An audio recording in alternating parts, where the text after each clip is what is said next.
Question from Nag, and the question is it sensible to get land, sit on it for 5 years and then sell it, or obtain planning permission and then sell it with planning, or to build and then sell? Watch the video to find out the answer. I have a question here from Nag, and he asks that what's my view on buying 10 acres of land and then holding on to it for about 5 years. Do we get decent capital appreciation? And he says that the location matters, but he's asking more about the strategy. And he says they have two options. One is to obtain planning permission and sell it, and the other one is to obtain planning permission, develop, build and then sell. Good question, Nag. And if your question is mainly around buying land and then just sitting on it and not doing anything with it, just in case that's the question, in terms of capital appreciation, I don't think you're going to see much, to be honest with you. Again, depends on where it is, but generally speaking, the kind of area where I am here towards Lincolnshire, there's not that much capital appreciation in land. However, if there's a prospect of obtaining planning permission, that's a different ball game. And I know you've seen my video on some of the land deals that I've done. The challenge you've got is if it's highly speculative, you can end up spending a lot of money. So on one of my deals, I've invested just over £230,000 now in cash, trying to obtain planning permission, trying a couple of different routes, and it didn't work. So now we're trying a third route, which we're pretty confident will work, and that's been 5 years, believe it or not. So what I initially thought would be a really big payday hasn't quite turned out to be a really big payday, and has been a lot of headache. Knowing everything I know, would I go back and do that deal again? No, I wouldn't. It's just too much effort, too much stress, too much pain. There's easier and better ways to get into property and do property deals.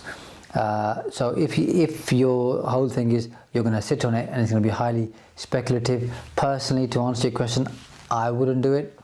But if you want to, obviously you can do. Your second part of the question, of course, around about get planning and sell. Yeah, you've got both options. Again, depends. You said 10 acres of land. On 10 acres of land, depending on density and how it's all going to work out, you could get between 80 to 120 houses on there. And if they're really big houses, then obviously it would be less than 80. But if they're pretty dense, you could get 120, 110 to 120. Again, depends on the size. 2 bedroom, 3 bedroom, 4 bedroom. The smaller they are, obviously, the more you can get.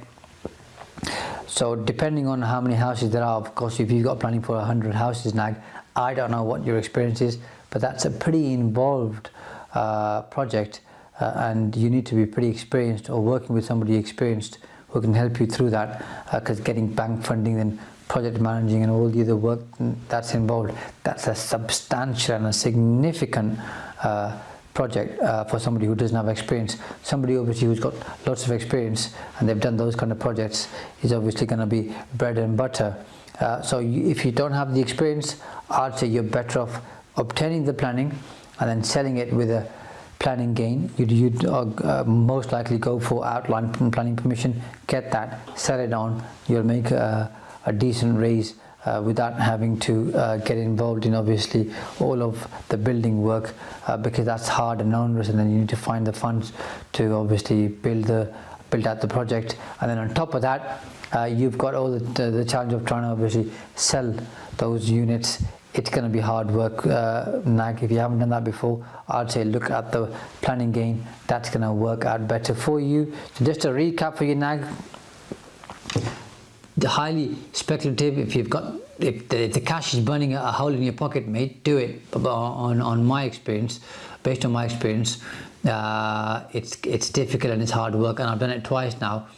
One I've managed to pull off. The second one I'm still working on. But like I said, knowing everything I know, I wouldn't go back and do it. in terms of obviously obtaining outline planning, or it depends on which plot you're buying. If it's part of the local plan, and the local planning department's open to looking at or minded to give some form of planning on it, then obviously it's worth it. But if you're going totally blind, I wouldn't do it. But if you do it and you do get the planning, build versus hold, or sorry, flip on with planning permission. The smaller the development, the more likely it is, I'd say, have a go yourself, nag. The bigger it is, the more I'd say sell it on, because you'll make a decent raise. Something else which you could do is, you don't have to go for the planning in one go. So you could do it piecemeal, 10 acres, split it into 2 or 3 or 4, and then do like say 15, 20 properties, and then make that happen, refinance, keep them, put them on rent, or sell them, use those funds for the second part, third part, fourth part, depending on obviously how many parts you break it into. And that's going to be more manageable for you. It'll keep you pretty busy and occupied over the next say anywhere from obtaining planning for the first one, maybe 2 years, and if you do that 3 or 4 times, 2 times 4, 8, in the next 8 to 10 years, that'll be a nice way for you to earn a living for the best part of the next decade. So you don't have to do it all in one go. You can do it piecemeal too. Hope you find that helpful, nag. If you did, please click like and subscribe to the channel. Anybody else watching, if you like the comments or the answer, let me know in the comments below, so I can carry on answering more questions and delivering you value. Subscribe so we can give you more content on a regular basis, or you'll be notified of it. And if you like the video, click like so I know that the content's useful. Until next time, bye for now.